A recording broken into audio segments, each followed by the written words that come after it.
खून की समस्याओं से जूझ रहे मरीजों को अब बरेली में हेमाटोलॉजी की ओपीडी शुरू। मैक्स हॉस्पिटल पटपड़गंज ने गुरु नानक हॉस्पिटल में शुरू की हेमाटोलॉजी की ओपीडी सेवा।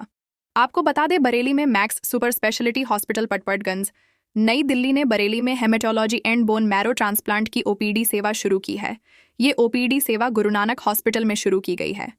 मैक्स हॉस्पिटल पटपड़गंज में haematology and bone marrow transplant की associate director doctor Nivedita Dhingra की मौजूदगी में ये ओपीडी सेवा आरंभ की गई है।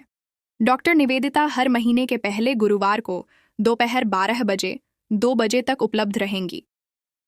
सब क्या नाम है आपका? डॉक्टर निवेदिता ढींगरा। आप प्लीज बताइए क्या संदेश क्या जानकारी देना चाह रहे हैं? आज ये जानकारी देना चाहते हैं कि अब से हर महीने के पहले गुरुवार को 12 से 2 के बीच में मैं ओपीडी सर्विसेज दूंगी गुरु नानक हॉस्पिटल में, जहाँ पे चाहे बच्चे हों, चाहे एडल्ट्स हों, चाहे वृद्ध लोग हों, जिनको खून संबंधित कोई भी बीमारी हो, जैसे कि अनीमिया, प्लेटलेट संबंधित बीमारियाँ, ब्लड के कैंसर जैसे ल्यूकीमिया, लिम्फोमा, मल्टीपल माइलोमा एक वृद्ध लोगों की कॉमन ब्लड की कैंसर होती है जिसका ट्रीटमेंट सरल तरीके से हो सकता है। तो ये सारी जो ब्लड संबंधित बीमारियां हैं, इनके लिए स्पेशलाइज्ड कंसल्टेशन हर महीने के फर्स्ट थर्सडे 12 से 2 में प्रोवाइड करूँगी। ओपीडी की अगर बात करेंगे, ओपीडी में कितने मरीज हैं? देखिए, ओपीडी में जो मरीज़ होते हैं, क्योंकि ये बहुत ही स्पेशलाइज्ड ब्रांच है, जनरल मेडिसिन, जनरल पीडियाट्रिक्स से इसके मरीज़ निकल के आते हैं, तो लगभग 10 से 12 मरीज़ जो हैं मैं अब तक देख चुकी हूँ। ओपीडी के अगर पर्चे की बात करें, मैक्सिमम जितने लोग होते हैं पर्चे से होते हैं कहीं ना कहीं, तो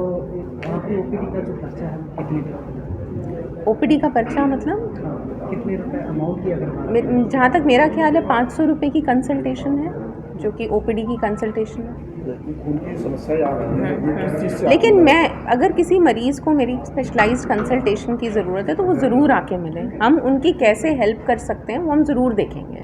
खून की समस्याएं जो आ रही हैं किस चीज़ से आती है ज़्यादातर लोगों के अंदर? देखिए, यहाँ पे अगर हम बात करें तो नॉर्थ इंडिया में जो एक कॉमन बीमारी हम देखते हैं, और मैं भी अपनी ओपीडी में अब काफ़ी मरीज़ यहाँ पे देख चुकी हूँ, तो थैलेसीमिया काफ़ी कॉमन है इस बेल्ट में, और बहुत से मरीज़ जिनको थैलेसीमिया का एक माइल्डर फॉर्म होता है, जिसे हम थैलेसीमिया माइनर या थैलेसीमिया ट्रेट कहते हैं, उसकी काफ़ी यहाँ पे हैं, मतलब पेशेंट्स आए हैं जिन्होंने कंसल्ट किया है। उनको जनरली माइल्ड अनीमिया होता है, मतलब हीमोग्लोबिन 10-11 तक रहता है, नॉर्मल नहीं होता। बट उसमें इम्पॉर्टेंट जानकारी जो मरीज़ को देनी होती है वो ये है कि अगर वो शादीशुदा नहीं है तो वो शादी करें तो उनके पार्टनर का भी हीमोग्लोबिन HPLC की जांच होनी चाहिए, क्योंकि अगर 2 थैलेसीमिया माइनर के पेशेंट्स शादी करते हैं तो बच्चे में थैलेसीमिया मेजर हो सकता है। तो ये उनका बचाव बिल्कुल हो सकता है। 12 हफ्ते की जब प्रेगनेंसी होती है, मान लीजिए दोनों हस्बैंड वाइफ माइनर थैलेसीमिया है, तो उनको तो माइल्ड अनीमिया होगा, पर अगर उन दोनों से जो वो जीन है थैलेसीमिया की वो उनके अनबॉर्न बेबी में चली गई है तो बच्चे को मेजर थैलेसीमिया हो सकता है। और 12 हफ्ते की प्रेगनेंसी पे एक सिंपल टेस्ट करके हम ये पता कर सकते हैं कि बच्चा अफेक्टेड है या नहीं, ताकि फैमिली एक टाइमली डिसीजन ले कि वो प्रेगनेंसी कंटिन्यू करना चाहती है या नहीं। तो ये एक बहुत इंपॉर्टेंट समस्या है नॉर्थ इंडिया में। पहले के हिसाब से इस बार जो है अब जो है समाज में इस तरह की समस्याएं ज़्यादा बढ़ रही हैं या कुछ कम है पहले से? देखिए, कुछ हद तक तो बीमारियां भी बढ़ रही हैं, क्योंकि जो हमारा मॉडर्न लाइफस्टाइल है, स्ट्रेस है, बहुत से प्रकार की smoking, alcohol, mobile use, excessive mobile use, तो हमारा स्ट्रेस लेवल, हमारा लाइफस्टाइल, खाने पीने में मिलावट इतनी है, हेल्दी खाना जो पहले होता था, तो कुछ हद तक तो बढ़ रही है। कुछ हद तक हम उनको डायग्नोज भी ज़्यादा कर पा रहे हैं, क्योंकि लोगों में अवेयरनेस है, डॉक्टर्स में अवेयरनेस है। लोग आजकल रूटीनली, पहले के ज़माने में लोग अपना रूटीन हेल्थ चेकअप नहीं कराते थे, आज की डेट में लोग रूटीन हेल्थ चेकअप एनुअली कराते हैं। किसी को अनीमिया है, लो प्लेटलेट्स है, तो वो मेडिकल अटेंशन सीख करते हैं, आते हैं डॉक्टर से मिलने।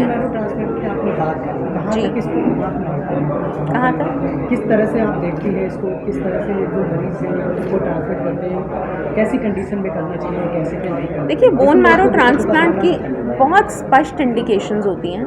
पहली बात तो ब्लड के कुछ कैंसर्स होते हैं जिनमें bone marrow transplant life saving treatment होता है। तो ब्लड के कुछ कैंसर्स जैसे कि अक्यूट ल्यूकीमिया, जिसमें acute lymphoblastic leukaemia, acute myeloid leukaemia, इसमें भी स्टैंडर्ड इंटरनेशनल गाइडलाइंस होती हैं जिनके अनुसार हम ट्रांसप्लांट रेकमेंड करते हैं। हर पेशेंट को ट्रांसप्लांट की ज़रूरत नहीं होती, कुछ पेशेंट्स कीमोथेरेपी से भी ठीक हो सकते हैं, पर जिनको ट्रांसप्लांट की नीड है उनको वो टाइमली फैशन में मिलना चाहिए, वही लाइफ सेविंग होता है। मान सकते हैं कि बरेली से अब दिल्ली नहीं जाना। नहीं, अभी के लिए तो बोन मैरो ट्रांसप्लांट सुविधाएं यहाँ नहीं है, लेकिन एटलीस्ट मरीज़ पहचानना, डायग्नोज करना, उनको ठीक गाइडेंस देना कि आपको आगे क्या ट्रीटमेंट आपके लिए बेटर है, वो ज़रूरी है।